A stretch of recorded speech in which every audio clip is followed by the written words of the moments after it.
Police station వచ్చే బాధితులకు న్యాయం జరుగుతుందనే నమ్మకాన్ని ప్రజలకు కలిగించాలని పోలీస్ కమిషనర్ పోలీస్ స్టేషన్ అధికారులు సిబ్బందికి సూచించారు.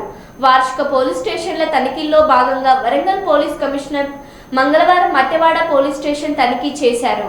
ఈ తనిఖీల్లో భాగంగా పోలీస్ స్టేషన్కు చేరుకున్న పోలీస్ కమిషనర్కు స్టేషన్ ఇన్స్పెక్టర్లు పూల మొక్కను అందజేసి స్వాగతం పలికారు. అనంతరం పోలీస్ కమిషనర్ ముందుగా స్టేషన్లో విధులు నిర్వహించే సిబ్బంది కిట్ ఆర్టికల్స్ పరిశీలించారు. పిదప పోలీస్ స్టేషన్ పరిసరాలు, సీసీ కెమెరాలు, సన్నిహిత సిబ్బంది పనితీరును పరిశీలించడంతో పాటు పెండింగ్లో తీవ్రమైన నేరాలు, సీడీ ఫైల్స్, స్థిరాస్తి చోరీలు, ఐటీ కేసులు ప్రస్తుత స్థితిగతులపై పోలీస్ కమిషనర్ రికార్డులకు తడువుగా తనిఖీ చేశారు. అలాగే పోలీస్ స్టేషన్కు సంబంధించిన రికార్డులను పోలీస్ కమిషనర్ తనిఖీ చేశారు. పోలీస్ స్టేషన్కు వచ్చే బాధితులకు పోలీసులకు స్వాంతన చేర్చుకోవాలని, పోలీస్ స్టేషన్కు వచ్చే ఫిర్యాదుదారులతో మర్యాదపూర్వకంగా ప్రవర్తిస్తూ వారి ఇచ్చే ఫిర్యాదులపై తక్షణమే స్పందించాలని పోలీస్ కమిషనర్ స్టేషన్ అధికారులు సిబ్బందికి సూచించారు.